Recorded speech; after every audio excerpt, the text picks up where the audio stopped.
think the video will do us more justice. But to start off, I think what we have is a very pertinent and interesting topic. We are seeing organizations invest a lot in learning, from infrastructure to curriculum to content to delivery to a lot of things. There is a lot of investment happening for learning. And when there is investment happening, there is the pertinent question of what's the return on investment. And I think we will answer this topic maybe in two parts. I think number one is to truly define what is return on investment from a learning context. And the second part is how do you then figure out ways to maximize it. So I'm hoping we're able to do some justice today to the conversation. I'm very proud to introduce the panel. We've put together a very interesting, diverse, and I think absolutely the right panel to answer this topic today. We've got a mixture of tech, a private bank, and a public sector bank. So I think you will get the range of opinions needed for a discussion like this. Quickly to introduce you, we have Dr. Nagar Gowda. He's the Chief Growth Officer at Pravara Solutions. He's a 25-year experience veteran. He's previously been the HR head at Tally Solutions and Mindtree. We've got Mr. Girish Kumar. He's the head of leadership, professional development and digital learning at HDFC Bank, India's largest private sector bank. He's got about 24 years of experience across tech firms, as well as global banks like Wells Fargo, Adobe, HP, and IBM. And then we've also got Dr. Chetna Pandey. She's our in-house veteran at Union Bank, 25 years plus of experience, general manager and the chief learning officer at Union Bank. So thank you once again for taking part in today's session.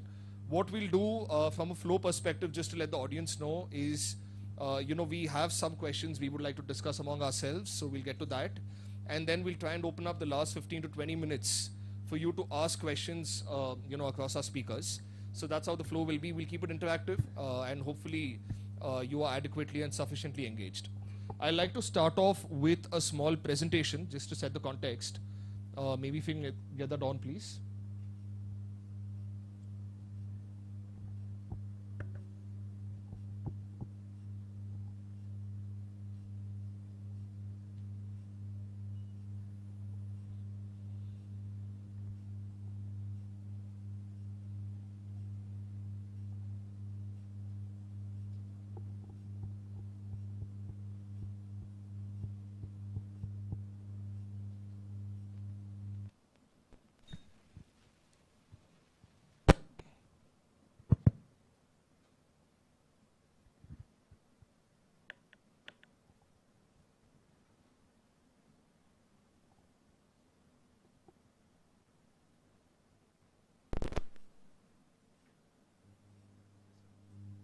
Can we move to the next page?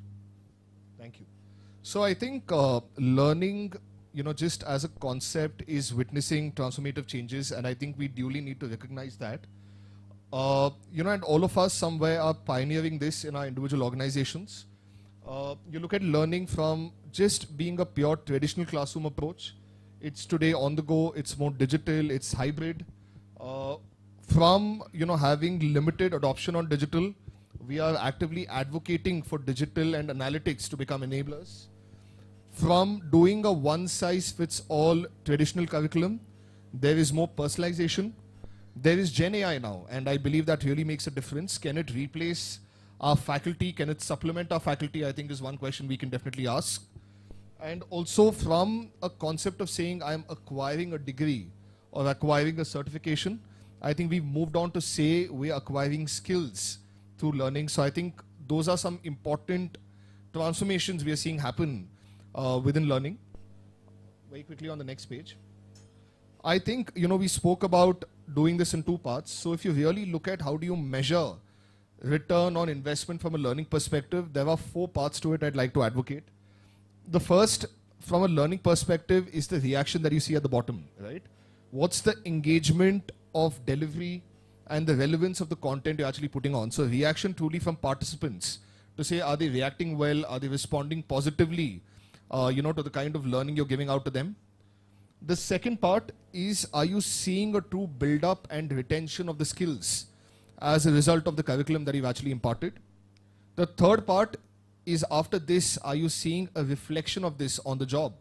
Is that behavior truly coming out as part of it?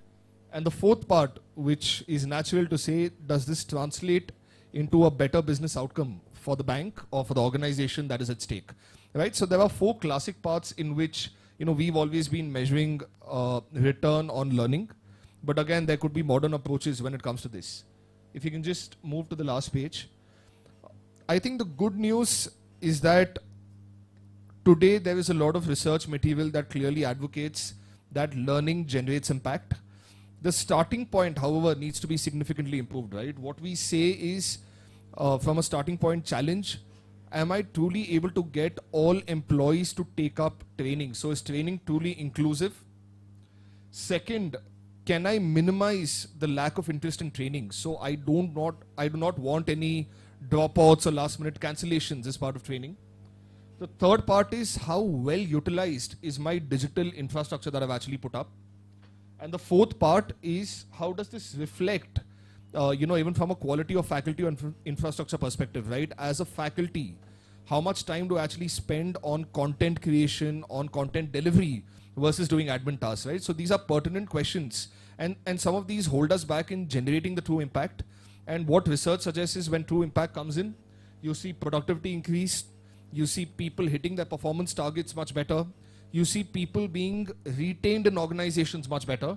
And finally, all of this really boils down to how people perceive L&D being important. And I think some survey reported that 90% plus find L&D to be important as part of their engagement or their affiliation with an organization.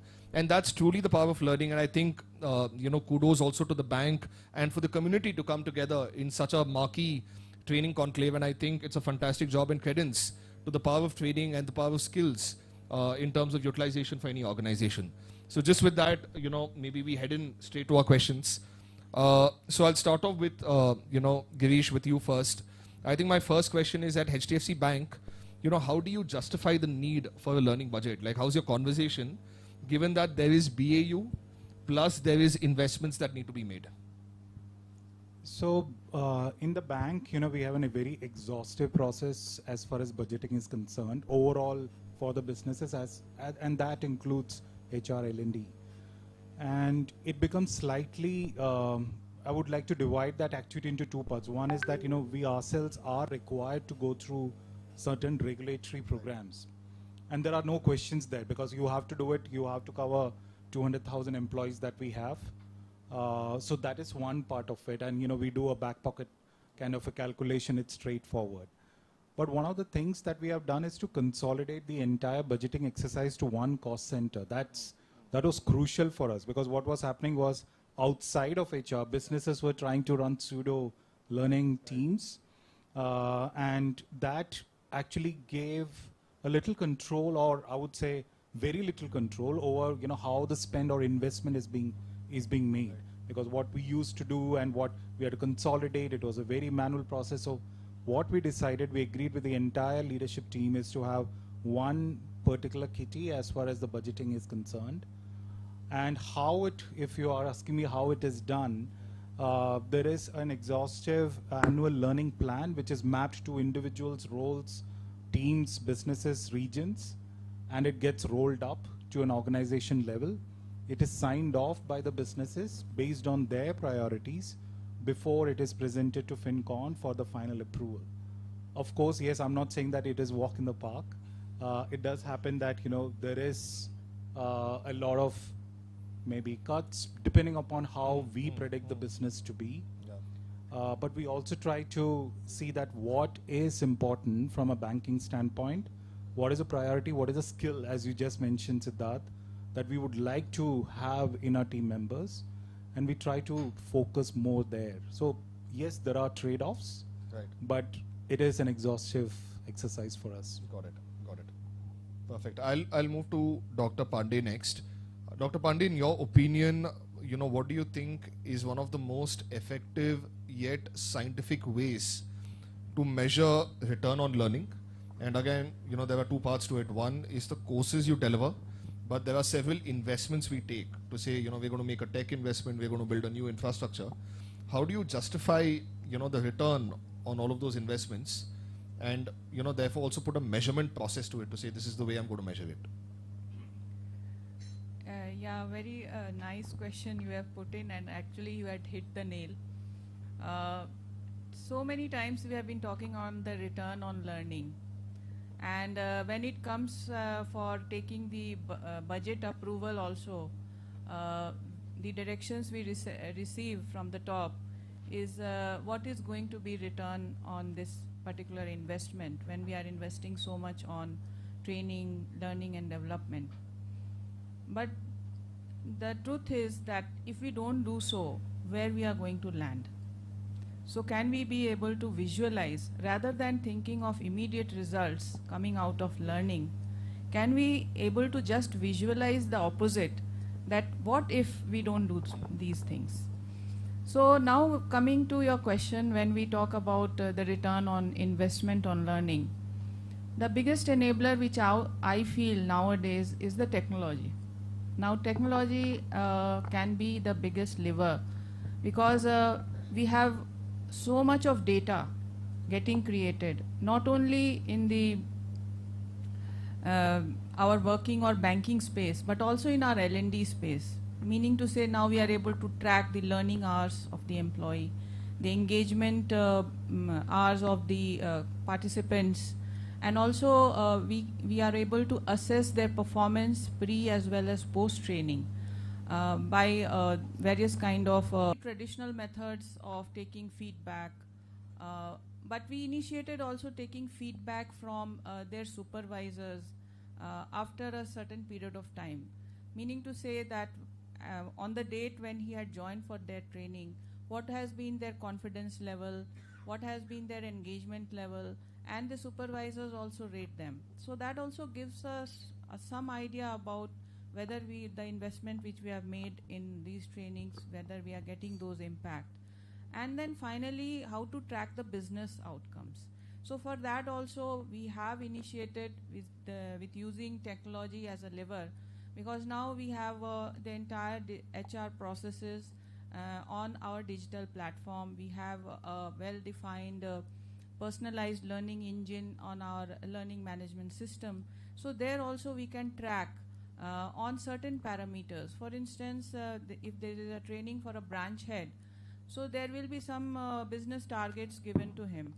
So we can take one or two parameters out of those his KRAs or out of the learning which we are going to provide, and then we can see what has been the progress, say after a certain period of time.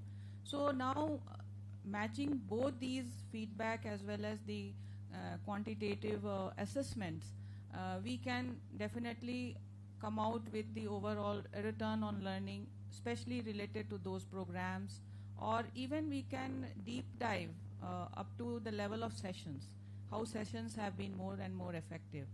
And going forward, if you talk about results, my personal opinion, it takes some time. Training cannot bring immediate results. It's not just a quick reaction. It can definitely act as a catalyst, wherein we can propel the growth of the employee, and who can going forward propel the growth of the organization. So taking all these into consideration, we can definitely create a return on learning on our programs, on investments made, and also on the infrastructure which we have created. Perfect. I think that's very right. If you've kind of got the data across all of these aspects, creating something like a learning index, which actually measures the reaction, the learning, the behavior, and then does it really translate into business? While some of it could be short term, the rest could be long term, and then that index can be very powerful to actually give feedback to employees and then even to the learning system to say, these are the changes you need to make. Dr. Nagan Gowda, I'm going to flip it now and say, there is one part saying I am coming to you to justify and say my return on learning is incredible and therefore you need to fund me. But as a management, what are you really looking at, right? What is your approach? What is your objectives? What do you envisage to say, okay, this is why I need to go in and make that learning investment today? Thank you, Siddharth. Good evening, everyone. Hello. Good evening. First of all, I'm sure how many of you are not from Bangalore? Please raise your hands. Oh, wow. Full house. First of all, warm welcome to Bengaluru. Bengaluru weather is very cold. My question is, why have you assembled here? Is it for training? Is it for training? Then why are we here? Are we here for learning? Are we here for networking? Has all your bosses approved your travel expense and everything else? So are they investing in you? Why are they investing in you? Did they ask a question? So nice bosses you have. Okay, just to lighten the mood, you see, I'll give you two stories. I will not go into the mechanics of what management thinks. I worked for a company called, once upon a time there was a company called Mindtree. And I was one of the 20 members who joined very early. From the beginning, we had one philosophy. How many of you believe training is very boring? I think we are thankful.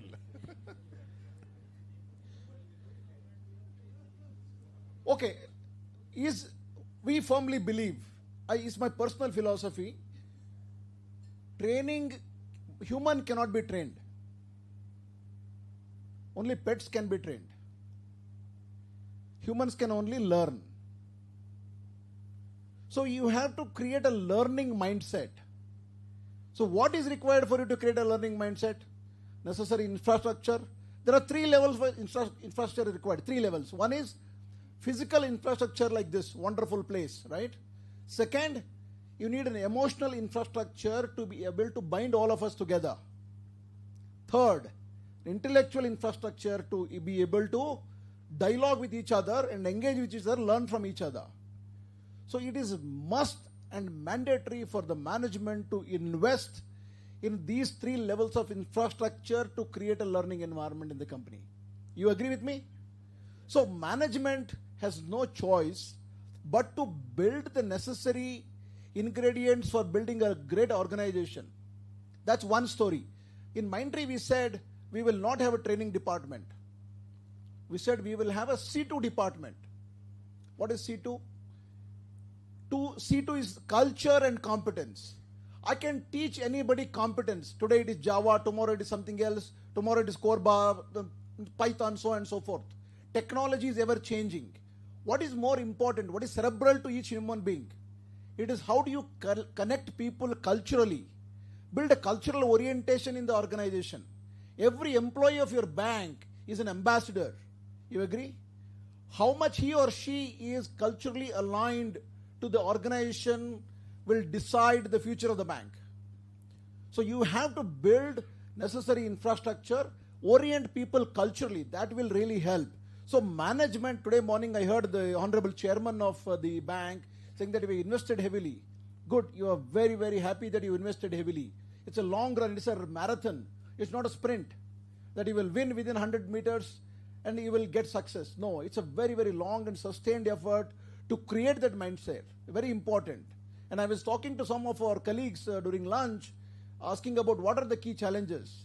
So that means there are some huge human challenges are there, but management should be aware to create this learning ecosystem and not training ecosystem. Please, one request to all of you is, see if you could rename your departments to learning departments from training department. That itself will bring in a sea change in the entire organization because it will change the mindset of the people. Come, I will train you, versus come, let us learn together. So management must create a learning ecosystem, and it is mandatory for every organization who has an ambition and vision to grow. That's what I would say. Perfect. Oh, thank you, Dr. Nangagoda. I'll just take the part learning investment, learning ecosystem, and kind of segue to Girish.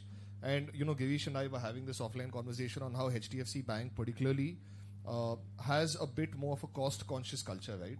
So with return on learning investment coming in, I just want to understand, how do you optimize for the denominator, right? How do you really balance your costs while continue to keeping learning fairly effective and useful in terms of skill build-up? And does this mean doing more digital? Yeah. Does this mean doing more partnerships? Does this mean, maybe outsourcing a bit more? What are those models that help you actually drive a certain cost consciousness in learning, but still keep it effective? Yeah. So at the bank, we have actually used a diverse model, if I may say so, which is hybrid. So we have outsourced a lot of delivery of programs. We have a learning experience platform which speaks about some of the aspects that you called out, both in terms of data, hyper-personalization, GenAIs of the world. That is also an investment that we have made, and it enables inclusion to everybody in the bank who's spread across the country and beyond. And we also have classroom programs. So what has happened is that when COVID happened, of course we were 100% digital. But post-COVID, there was a push that there's a digital fatigue that everybody set in. We could not push digital, and that was an early learning that we had. Though we had invested in an LXP platform. So we are using a blended approach where there are certain portions which are part of LXP, but when you come together where there is an interaction which is required with other fellow participants, we bring them onto a classroom. So that definitely helps us bring down the overall cost denominator. Right. And there are skills which you would agree that does not require all of us to come into a classroom all the time. There are short duration ones which can be delivered in a webinar format, which is like open for everybody, whatever time it's recorded, it's out there available. But there are ones which is finer nuance. For example, executive coaching for leaders. I cannot do it virtually all the time. I can, but yes, you have to have that in-person connect, which does make a difference to that overall engagement. Right. So to summarize, it's a combination, Siddharth. It's not one size fit all for all the roles, all the type of skills that we want to actually develop. Right. Got it. Okay. Dr. Pandey, I'm going to now come to the numerator. So, on the numerator, what are some innovative ideas that organizations can embark upon to increase the impact? Given that my training infra might be constant, my tech investment might be constant, and that takes a certain amount of time to change, right? So just from, let's say a short-term perspective, what are some really innovative, out-of-the-box initiatives that I can actually do to increase the impact of learning? Yeah, I think this conclave itself is an initiative where we are struggling hard as trainers to come out, find solutions for the employees, what best we can provide. Because I remember when I joined the bank, I got my first training after 2 years. And that time I was really struggling to get one training. But nowadays we are providing so much of impetus on providing training. But why is it the takers, that is the employees, they are not able to respond in the same way as we used to respond? And that is a complete generational shift which we are observing. And we as HR leaders need to ponder upon and put ourselves in their shoes first as to what is their requirement, what they want from us. So we keep on doing many dipstick surveys wherein we try to find out the core reason and how we can actually bring that pull factor towards learning. Because now people have stopped almost books, articles, research papers. But if I look now, the youth is more towards nuggets, more towards micro-learning platforms where they get a gist of everything on a single page. A 140-page document to be brought into a single paragraph. That is their expectations. Second thing is that the employees feel that learning should be fun. If we look at the level of employees which we have, so approximately 60 to 70% of our workforce are millennials, and then 20% are Gen Z.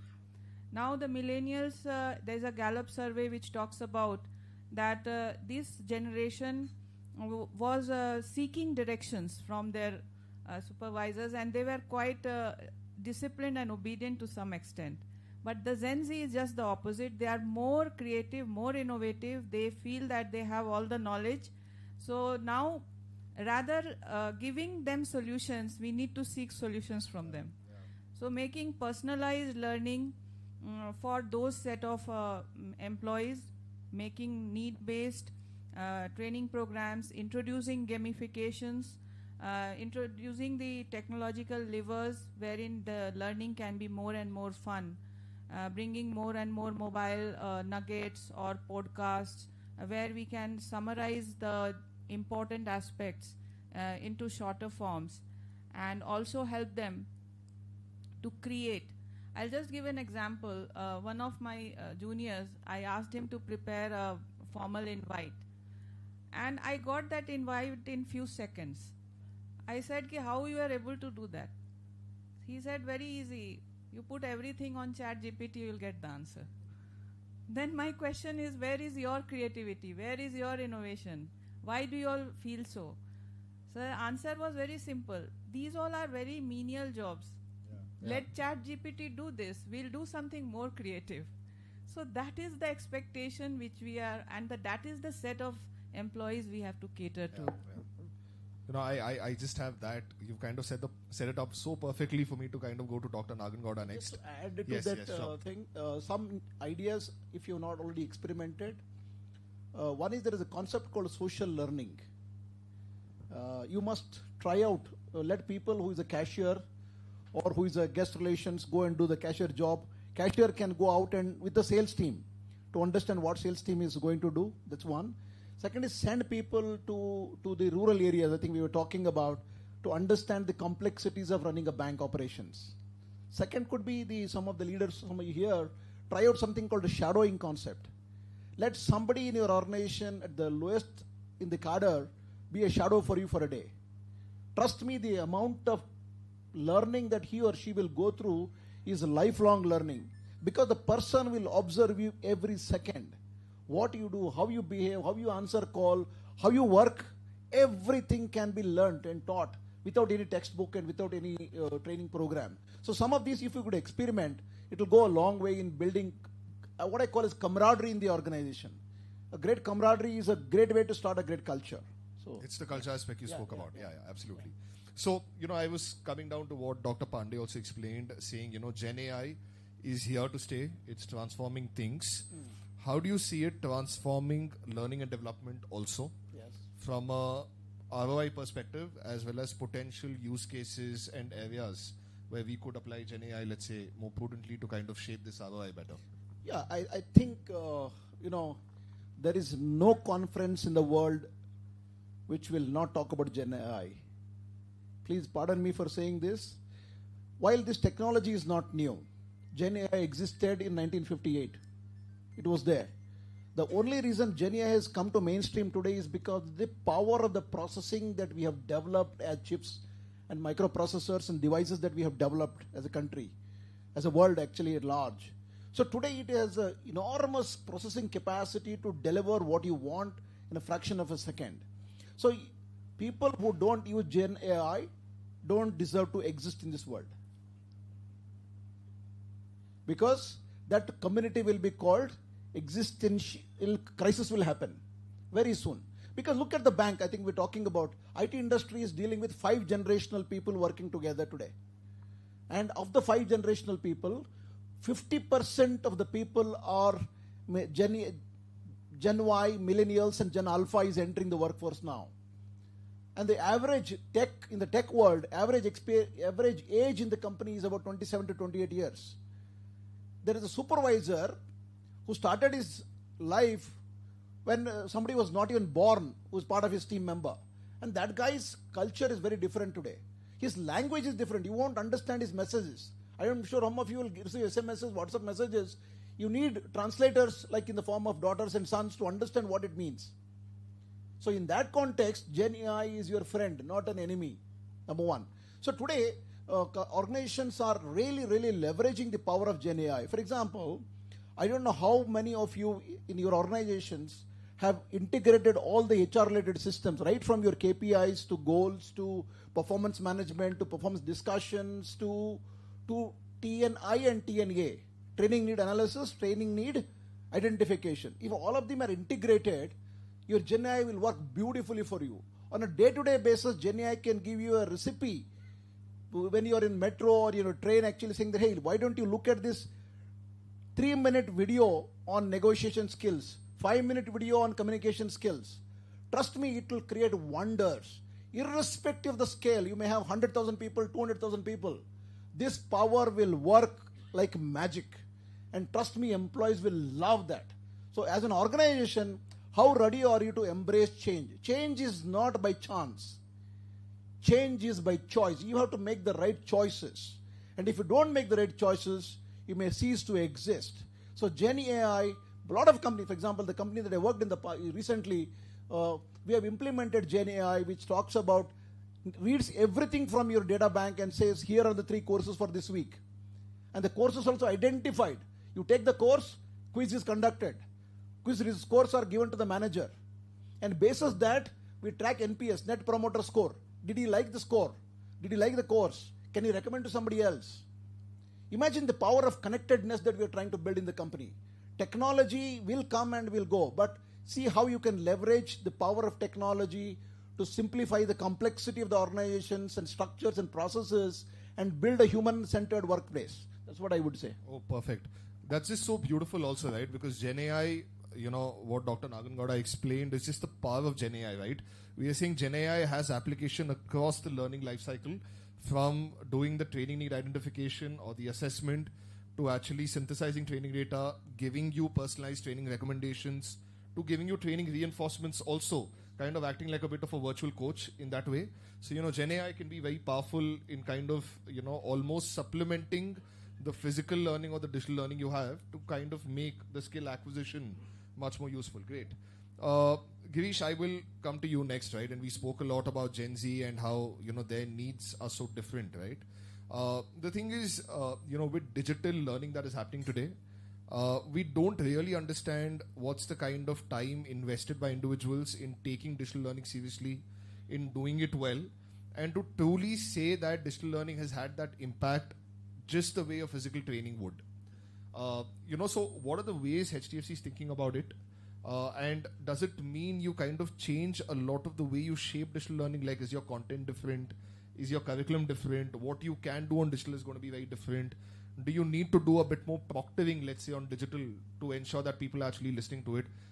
Just how is the digital strategy to make sure that, the return on impact stays constant even on digital?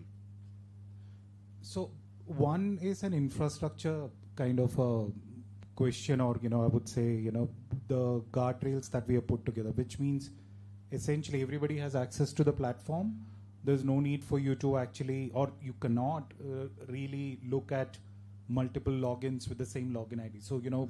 The infrastructure helps you secure that for you. There, yeah. Yes, so there are controls and mechanisms in place. It's logged into your device that you're using. Of course, we are a bank, so I need not say that, that is, very fundamental to us.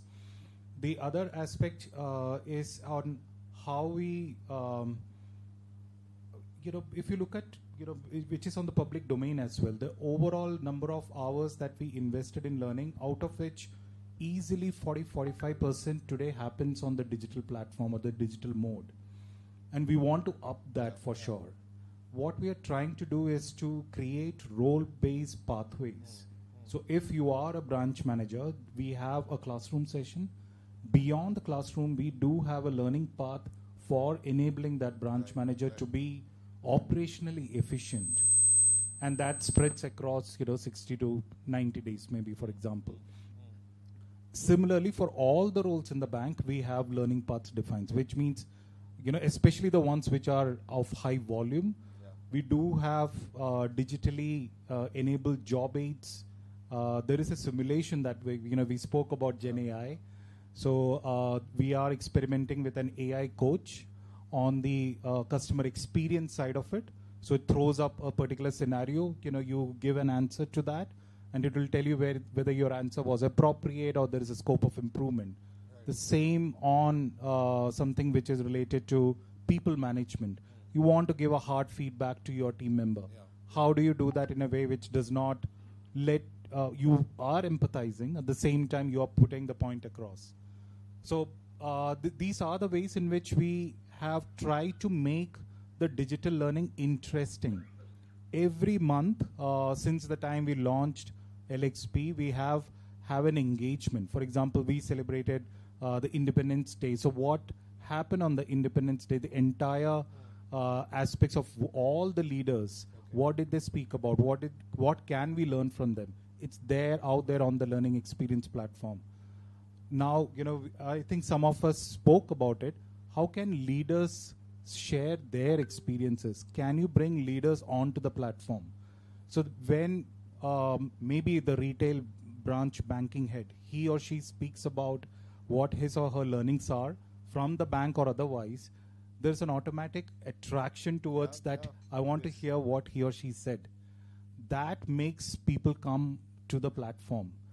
So we fundamentally divide our digital learning into prescribed learning, which is all your mandatory functional. You have to do it. There's no two ways about it. And the other one is discovery. So we have a discovery page, and that's where all these creative ideas we keep pumping in.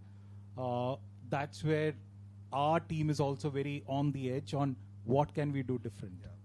No, I love it. I love how you're saying, from an LMS, you've transitioned into an LXP, which is Learner Experience Platform, and you're doing quite a few cool things over there. Excellent. Dr. Pandey, I'm going to come to you with a very basic question, but it is a fundamental problem that hits our ROI on learning. The challenge, is that training is seen, or learning is always seen as a disruption of work rather than an investment you need to make, right? So managers more often than not will say, listen, my most important person cannot be sent for learning because the guy has to deliver from a business delivery or a performance standpoint. Do you think this is still a problem today? And if so, what can we actually do? We spoke about it in parts to say, learning has to be part of the culture, but how do you truly make it happen? Yeah, answering to the question you asked, is it still today? Our observation is yes.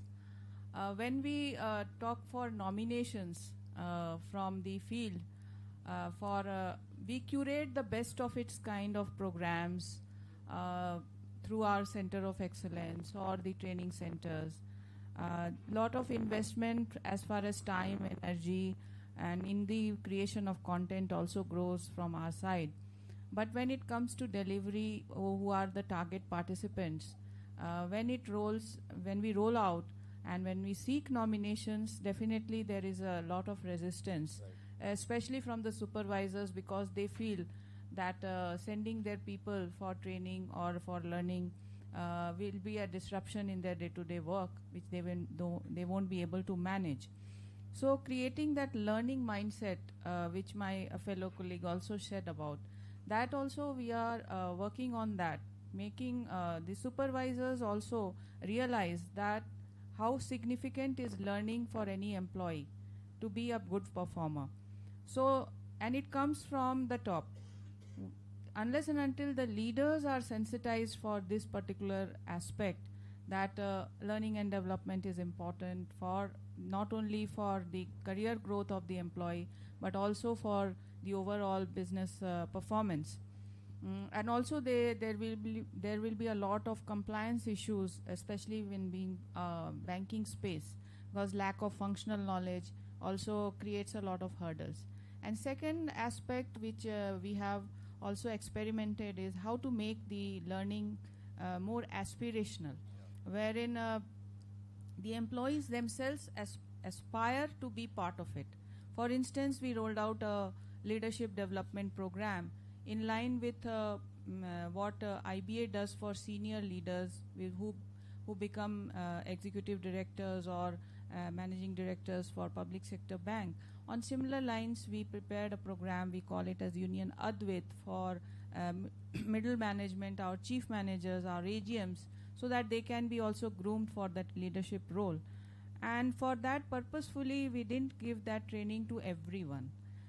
We brought in a selection process so that it became more and more aspirational. And the current year, when we have rolled out, the results are fantastic. We find that now more and more people are more eager to join that program and nominate themselves for that program. They are also preparing themselves because there are certain levers on which the selection was done. So making that also helps.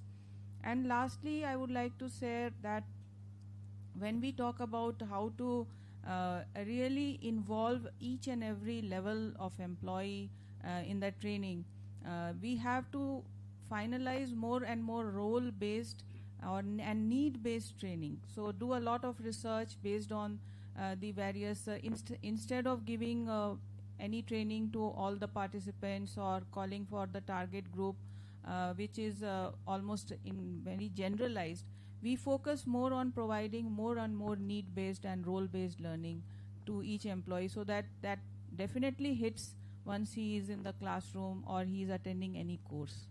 So that has, all these have helped us a lot. Perfect. No, I love your point about how you've productized learning in a way, right? You've created a brand, you've created an aspiration for people, and truly then, when you have learning as a reward, people really do want to take it up and opt for it. Just one input on Yes, that. yes, please. If I may ask, who owns the training for your respective team members? If I may ask, who owns our team members' training requirements? Is it the manager? In today's context, manager, right? So many times I hear, this is a traditional standard problem across the industry. When we ask people why you're not attending training programs, say my manager is not nominating me. So what we did in one of the organization, we said training programs, your development is your responsibility. It's called yo-yo. You are on your own. You own your learning, you own your training, you own your skills. Organization is a catalyst to create the platforms and mechanisms for you to learn. If you want to learn, if you want to grow in the organization, come on, bring the learning agility and then we will train you. So that's what will really help. Perfect. And, Dr. Nagangoda, you'll also have the last word before we head to the audience. Yeah. Another deterrent to the ROI is that all organizations at some point or at all points are in the middle of a transformation. Sure. Right? They're doing a digital transformation, they're doing a physical transformation, they're changing the operating model, they're revamping their content, etc., right? Sometimes when a transformation takes too long, or maybe is not well thought of, not well planned, it can also hit an adequate return of learning generation. So some tips and tricks, maybe from a tech and a non-tech side, to just get better return on your investment or on your transformation. Sure. I think it's a very, very relevant and a valid question. As we are transforming as a country in the digitized world, while digitization is a necessity and there is no running away from it, but I think by not looking at all the stages of digitization, if we jump onto the bandwagon of digital transformation, we are bound to fail. So there is a step-by-step process. The first step, in my view, is to create a mind share, a mindset in the entire organization landscape, right from top to bottom, saying that we are going to transform ourselves. Even if you have one person who is not on board, trust me, the person is going to drag you down. So it's very important because many organizations have tried this digital transformation, and digital transformation is less about technology and then highest level of people. It's all about people. Digital transformation is not about technology because people have to embrace to adopt technology and then use technology. That's when real transformation will happen. So as HR fraternity, I come from HR, it is important for us to stitch the entire lifespan of an individual from hire to retire. How do I connect all of them together in the first phase of your overall digital transformation plan? If they don't talk to each other, the strategy is not working. So we must have all these elements, irrespective of what tech you are bringing in, whether it could be X company, Y company, Z company, but make sure they talk to each other, they exchange information. We must tie, like I talked to you about, right from your goals to performance management to reviews to competency mapping, role-based competency mapping, and then link it to promotions, to career growth and everything else. They must seamlessly be tied together. And then bring in necessary technology to enable some of these processes to operate in an interoperable manner. If you're able to do that, trust me, your digital journey will succeed. All this happens and people are not on board. we can actually close the HR shop and then go home. So the digital will remain permanently buried under 6 feet. So people are the biggest voice and influencers and users of the digital transformation. First get people on board, and then rest everything will happen. So that is what I would like to state. And I also think transformations are also not about creating the perfect product, right? It's just about creating sometimes a version that is more differentiated and better, and solves for the existing problems rather than trying to be too perfect in what you transform. Absolutely. You see, you may not be able to do all of them in one go. Let's build a 3-year or a 5-year digital transformation journey. First year, Y0, we will only do 2 things. Let's say your ATS, application tracking system, and an onboarding process can happen together. Then you bring in something else. So it's not about lifting the mountain. All of us are not Hanumans. So we have our own limitations. So we can do it in a phased manner and ensure that there are influencers in the user community. It cannot be HR-led. If you do digital transformation HR-led, recipe for disaster. It has to be employee-driven. It has to be user-driven. The guy identify, I think somebody talked about, find out those influencers who will actually lend their voice and ears and become the ambassadors of transformation, and celebrate them and bring them to the mainstream, and they will drive your digital journey. That's what I would say. Perfect. Thank you to everybody on the panel. We've got a rich panel, diverse people, diverse views. So I'm now opening it out to the audience to kind of shoot questions, and we'd be happy to let them answer all of these. If someone could please hand over mic. I think this is working again. Yeah, it's thanks. working. Okay, I really hope, because I've asked question earlier and hence I'm coming back, so I hope it's okay if I go ahead. Yeah, please. So, so first of all, my finest compliment to Union Bank for organizing an event like this. And why I'm saying this is because, it's while the format, I would like to definitely compliment on the format, but it's good to hear from our colleagues who are doing well and what are they doing in their respective domain. It's good to hear from them and on a forum like this. So my finest compliment to the Union Bank for this. Secondly, my compliment again for choosing the topics right, because these are so very relevant topics, and we can all connect to these topics as well. If I have to really talk about the topic, which is maximizing ROI from training program, more than a question, I would like to share a perspective, because for me the answer lies in the statement itself, maximizing ROI from training programs. That can happen because when we talk about ROI have 2 contours. One is investment and then is the return on that particular investment.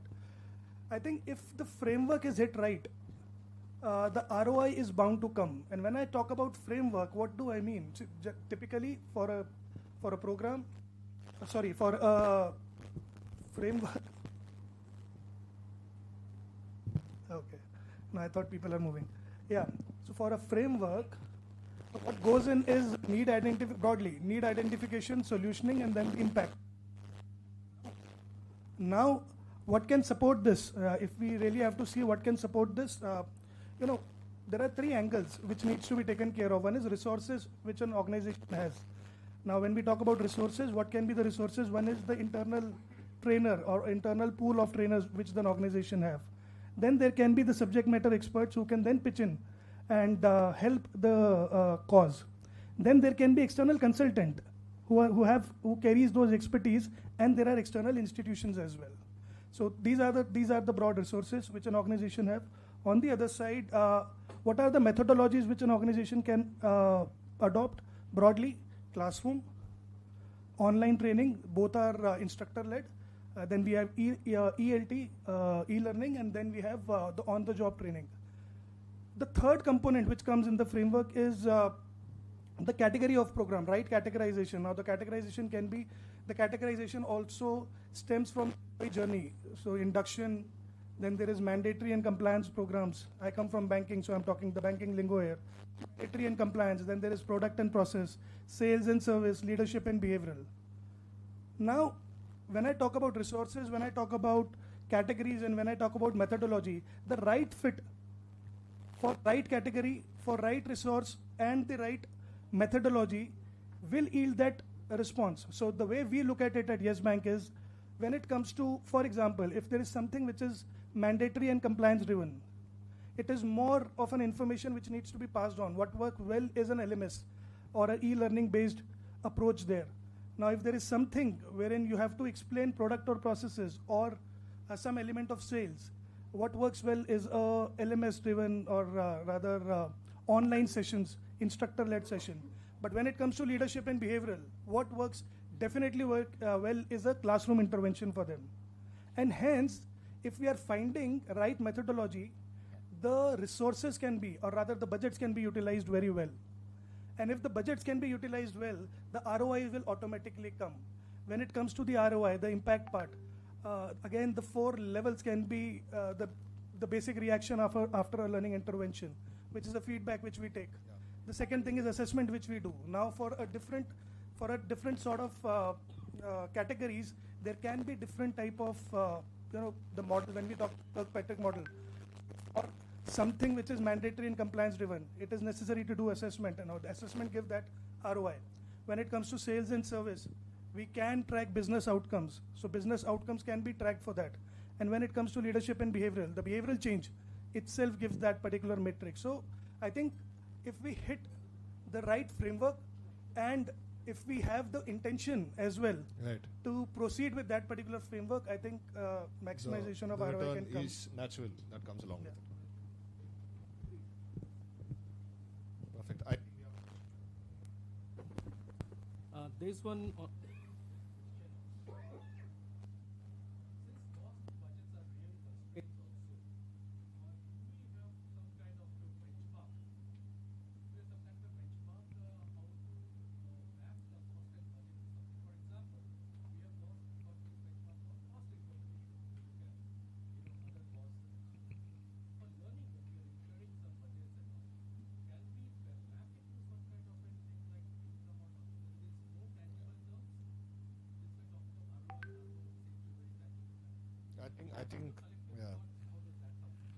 I think excellent question. And Girish, do you want to take it? So I think the question is more to say, when you craft out a learning budget, do you put it as a percentage of, let's say, a revenue, operating profit, or do you just simply do, okay, a growth or an extension over last year's budget? Right? I think that's your question, yeah. So we have not, mapped or kept it at a percentage, but, of course, theory says that it can be part of a 1% to a 5% of your total cost of workforce. But that's debatable, because in a large organization that number can dramatically vary, and in a small organization it may not work out for you. But what we have done is to look at precedents of what are the programs and the costing and the impact that the programs have made in the last couple of years or more. And we do kill programs, and I would highly encourage all of you to do that. So sometimes if I have designed a program, I have a connection, emotional connection to it. I have designed it. It has worked well. It has got the CEO's appreciation. But we do sunset programs so that we can actually bring in more newer ones onto the table. So long story, but the short answer is that we don't have a percentage per se or a cost to income ratio. No, we have not done that. It is determined based on the need, which is validated at different levels of management, and then it is validated by our growth, our income projection by the FinCon, and they say that, okay, if you're asking for 100, just taking a number, maybe we will hit around 80. And then but that determines, and that helps us determine what would go into a classroom, what would go into mandatorily digital, and what can't be done. We go back to the management and say that, we don't have money.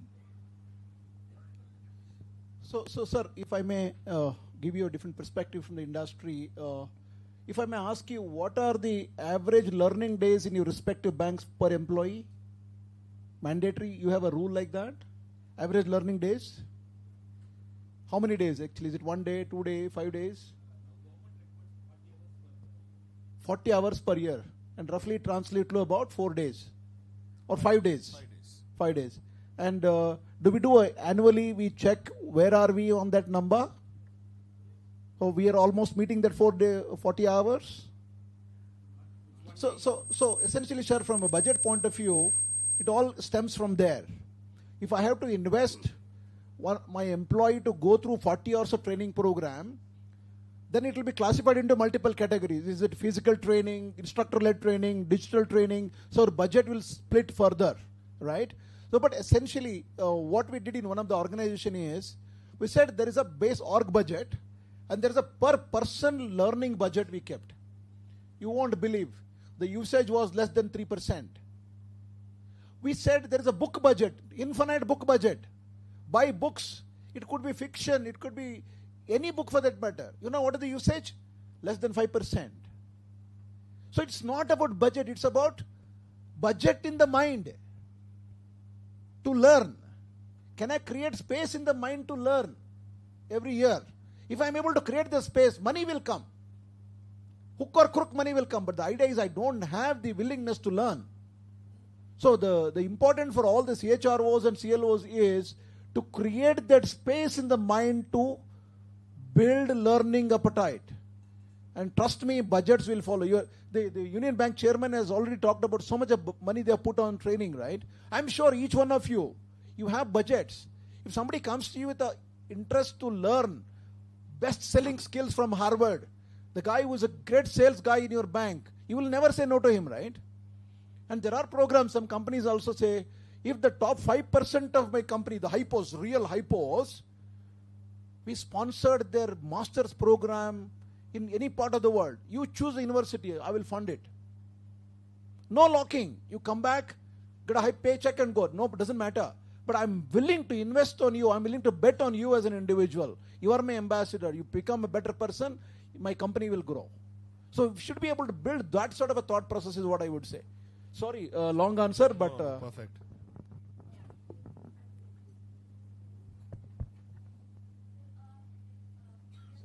I think we need a mic, maybe. Or just a bit louder, please.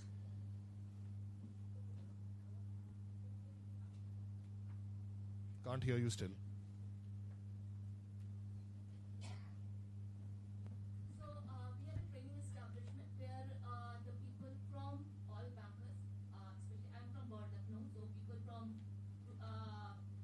rural financial institutions, banks are also coming. So we have a feedback system जहाँ पर हम देते हैं और पहले भी पूछते हैं कि what are your training needs and all those things. So what I was just आज के दो तीन जो interactions अभी हुए,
Got it. Dr. Pandey, do you want to take up the first question?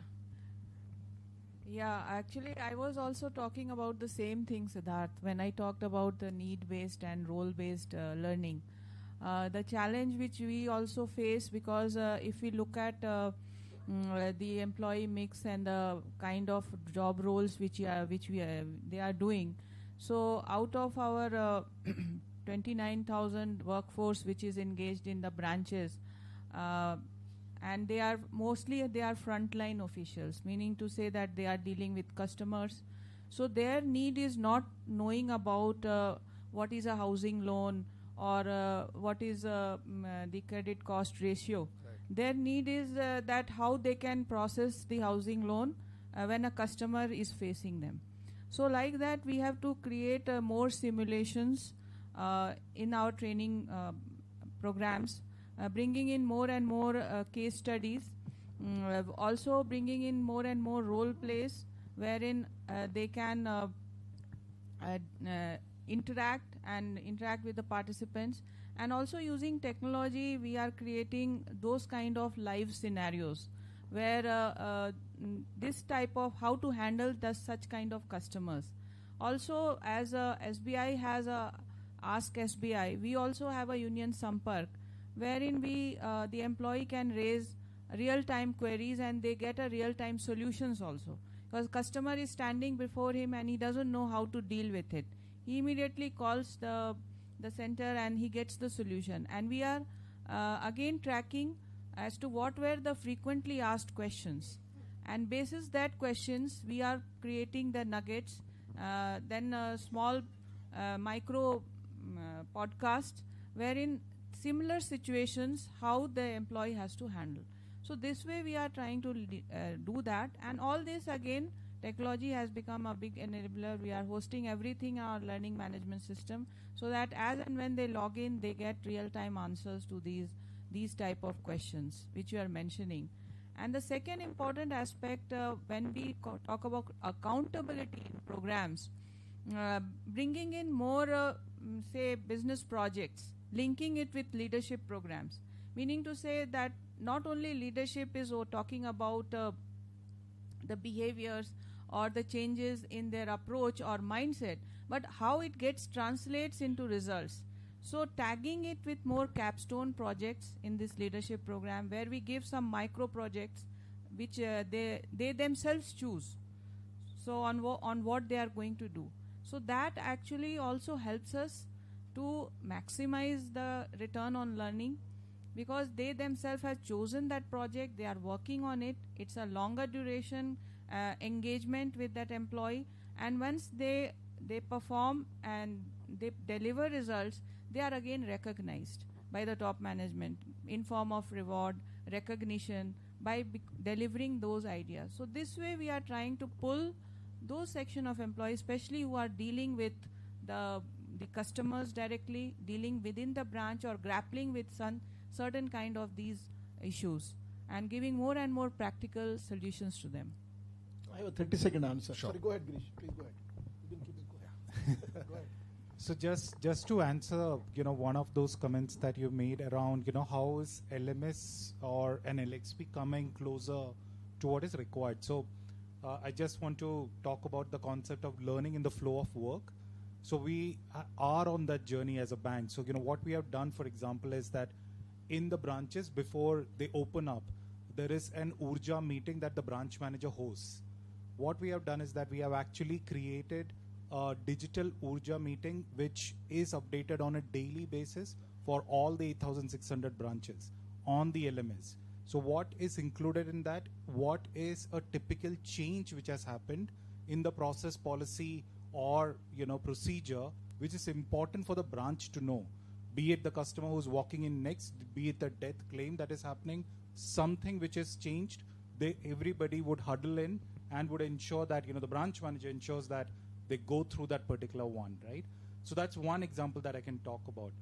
The other one which essentially has enabled us to bring the technology pieces, InstaGyan, which is around the RBI circulars, but converted into how does that translate to something which I'm doing.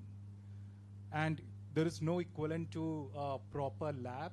We do have physical labs in which people do need to go in from a practical practice or systems training standpoint. LMS has not been so far able to replace that. But I thought it's important for me to share that, these are some of the things which we are bringing the digital closer to where the learner is and making it relevant for that individual. Otherwise, he will say that, oh, Girish is speaking, okay, acha gyan tha, didn't understand. I don't know what to do with it. So, we are bridging that gap. So, we highly focus on learner engagement. By doing that, if you look at it, a different point of time in his tenure with the bank, when I say tenure, the duration that he spends in the bank, we have actually ensured that he comes into the digital platform. We have our digital platform on their mobile. We are not forcing them to take it, but we say that, hey, it's an option. If you want, go ahead. Okay, sorry. Small answer. I believe there are three kinds of employees in every company. One, who come to work. Second, who work. Third, who will create impact on their work. So you have these three kind of people in the organization. You must have different strokes for different people. You must be able to, some of them need to be hammered, so be it. Some of them need to be nudged, we must do it. Some of them need to be encouraged, motivated, and celebrated, must celebrate. So one size fits all will not work. So we must see how we can move people from each level to high performance levels on a continuous basis. If you're able to devise programs for these kind of people, so that overall you bring in the productivity and you improve overall performance of the organization. So this is what I would say. Perfect. I hate to be a barrier and stop this, but I think we are way over time. So maybe just one last question if anyone has. Maybe just one. Sure. Yeah. Yeah, it was a very good discussion. Thank you for all the insights that. My question is a little about stargazing. See, digital transformation is the way ahead we all are. So, what about the future of education at the colleges? That is one aspect. Colleges, not our banking and financial institution training college. I am talking about the academic schools, colleges, those colleges. There also it must be years down the line. What the other thing about those consultants, the guest speakers, the other colleges who are not. We as a bank have a pool of trainees to. We have a pool who are coming. But those who don't have a dedicated pool, they need to hold a classroom training. Yeah. They are asking for candidates from the bhejo aap candidate. What is the future for them? Because more if we go on the digital way, then the relevance itself is a question mark, I think. Dr. Nagangowda will need to answer. Is there a market for all to play in? Sir, this is a very, very, very powerful question. I would require one full day of yours to engage you on this. But just to help you, sir, we have a serious challenge on our hand on the subject that you talked about. How do we uplift the education system which is giving us the products to come and then work here?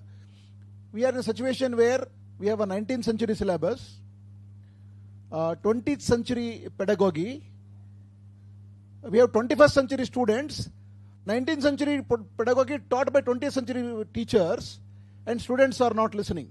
All they are interested is attendance, because university wants them to have attendance, and that's why they're sitting there. Most of the learning in the academics today is happening not in the classroom. Trust me, I can vouch for this and tell you, most of the learning is happening at the peer level. What happens in the canteen? What happens in the gardens where they're connecting to Wi-Fi? People come together and learn. And they're more smarter people, they learn on their own. All they want is the attendance in the academics. But on a serious note, I think the UGC, AICTE and everybody else, there is a huge effort is happening in the form of NEP and many other initiatives. We have a long way to go, and we have a serious problem to address with that sort of a pedagogy, with that of a syllabus, this sort of a mindset. Trust me, what is the average attention span? All of you, I don't know how you're sitting in this room morning to till now. You're listening to our crap, whatever you're talking. The attention span is not more than 30 seconds today. Why? TED was 17 minutes. Now Reels, 30 seconds. Nothing after 30 seconds I will listen to you. Unless you are a celebrity or you're a star, which I'm interested in you. That needs a different caliber altogether. So in this sort of an environment, learning and teaching in Google age is the biggest nightmare that all of us can think through, and we have not found a solution yet. Collectively, we'll have to evolve a solution. And we'll have to figure out mechanisms. What will interest them is what you need to teach. How it interests them is how you need to teach. Your old pedagogy will not work. If you expect somebody to wish you every morning when you walk in, forget it. He'll say, bro, morning, how are you? That you won't appreciate. So it's a very different generation, sir, unfortunately. But that is the majority in the world today. And we have to adapt to their working style, their learning styles, and universities also have to transform to that model. That's what I would say. Thank you. Perfect. I think I would love to say a thank you to all of you for your passion and your insights. Thank you. So can we have a big round of applause for them? And we'll conclude our fireside chat. Thank you. We extend our heartfelt gratitude to all the speakers for their dynamic and engaging discussions. As a gesture of our gratitude and appreciation, I now invite our General Manager, Dr. Chetna Pandey, to kindly present